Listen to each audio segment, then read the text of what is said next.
पर्यावरण शिक्षा में आज हम जनहितवाद यानी पब्लिक इंटरेस्ट लिटिगेशन के बारे में पढ़ेंगे। यानी जनहितवाद क्या है। पर्यावरण प्रदूषण को रोकने की दिशा में एक नया विचार जनहितवाद आज बहुत लोकप्रिय हुआ है, जिसका भारतीय इतिहास केवल पिछले 2 दशकों का है।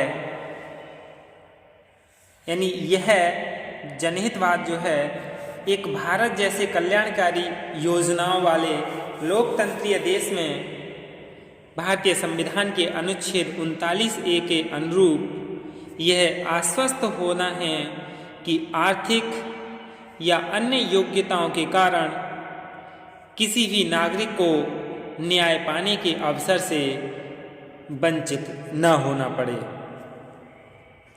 यह न्यायालय की विविध जटिलताओं से, नियम उपनियमों से परे है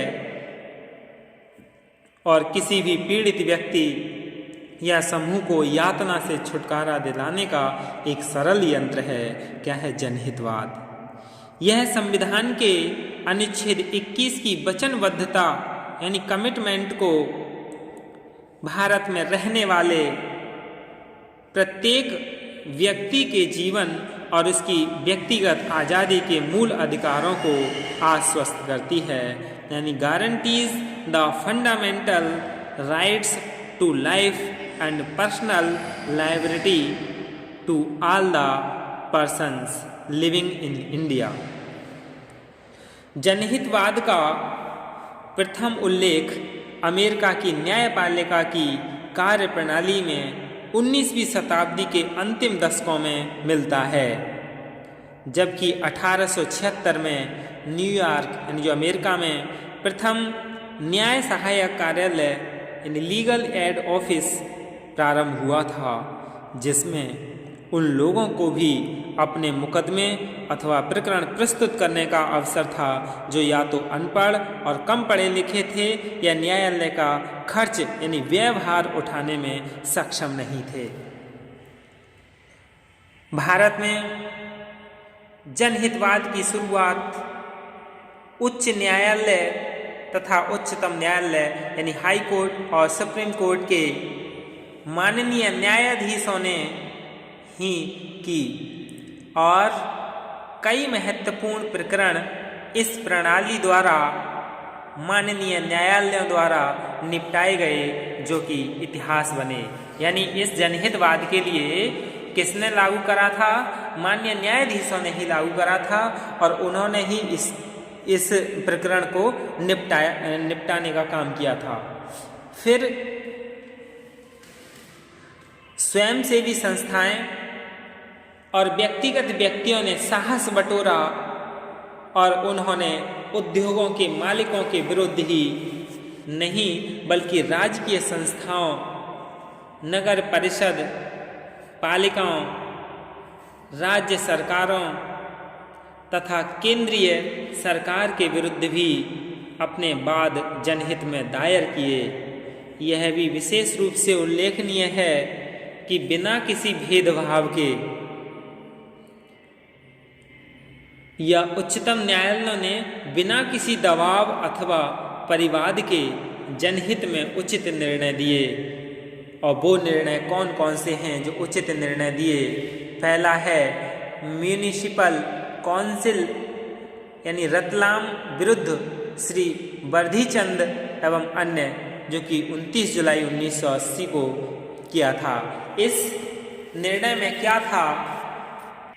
इस निर्णय में यानी उच्चतम न्यायालय सुप्रीम कोर्ट प्रकरण एक अल्कोहल संयंत्र से निकले जल शराब का रिहायशी सड़क व गलियों में फैलना,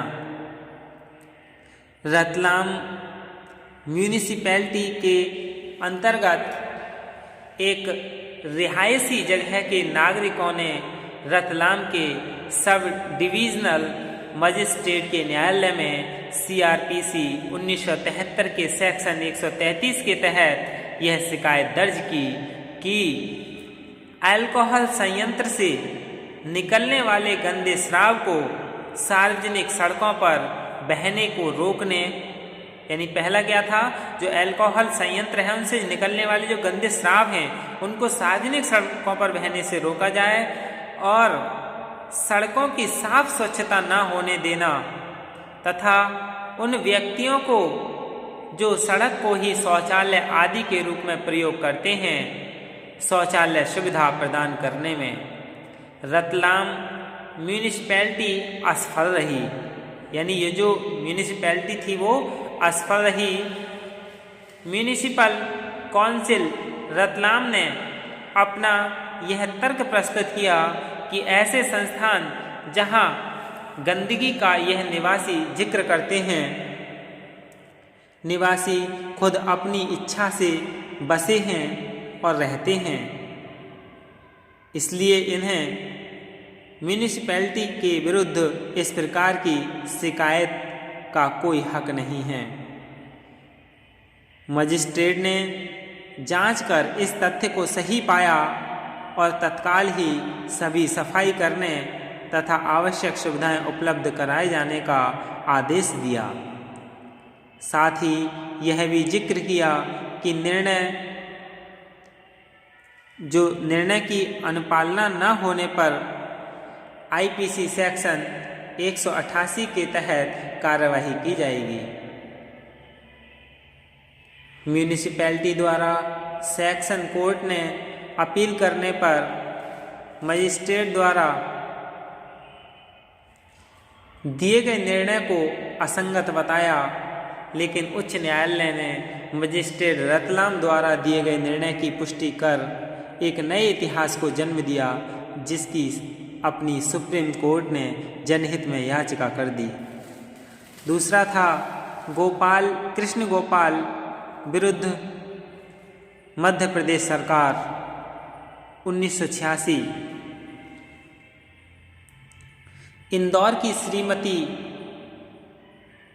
सरला त्रिपाठी, जिसका पति हृदय रोग से पीड़ित था, ने सब डिविजनल मजिस्ट्रेट को यह शिकायत दर्ज की कि एक ग्लूकोज सेलाइन उद्योग से दिन रात अत्यधिक शोर होता है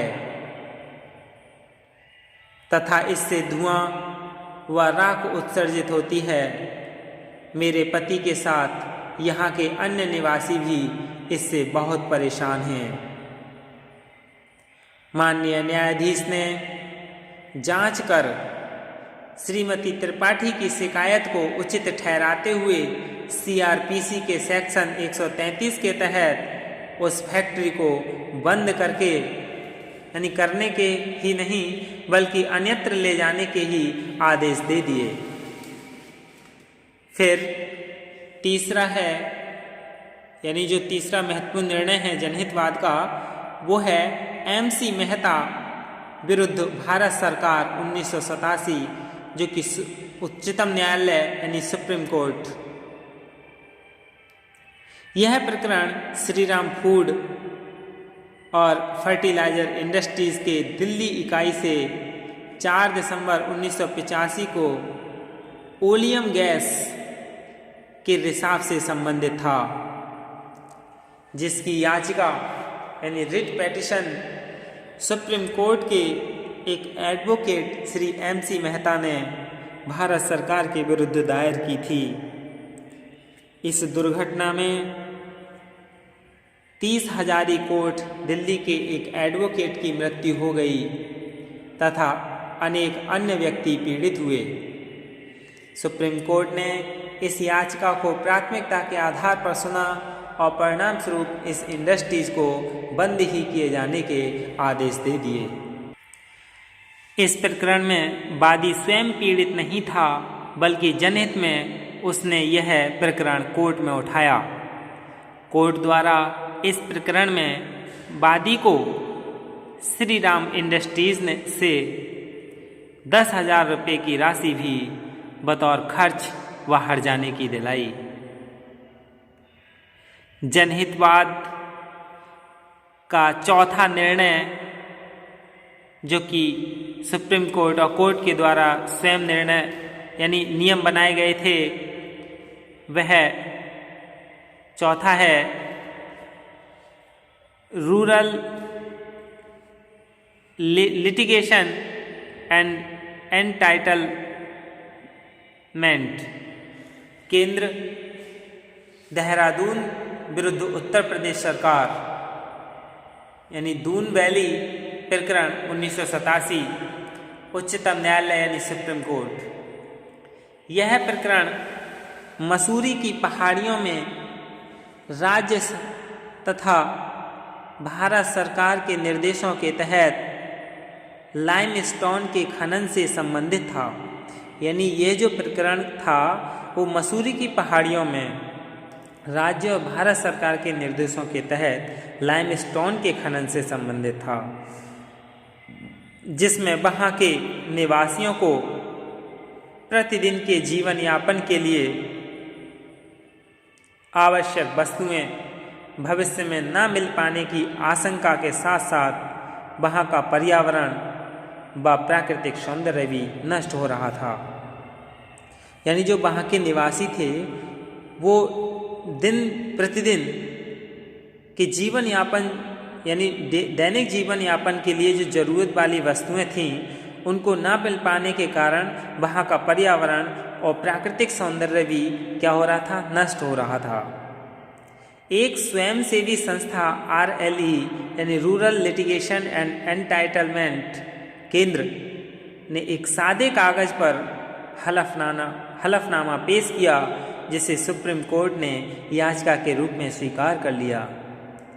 इस प्रकरण में भी सुप्रीम कोर्ट ने स्वयंसेवी संस्था RLE देहरादून के पक्ष में निर्णय दिया और उत्तर प्रदेश के जिला कलेक्टर और पुलिस अधीक्षक को मंसूरी की पहाड़ियों में खनन कार्य तत्काल रोकने के निर्देश दिए। इस प्रकरण में भी सुप्रीम कोर्ट द्वारा स्वयंसेवी संस्था को 10,000 रुपये की राशि खर्च के भुगतान के लिए दिलवाई।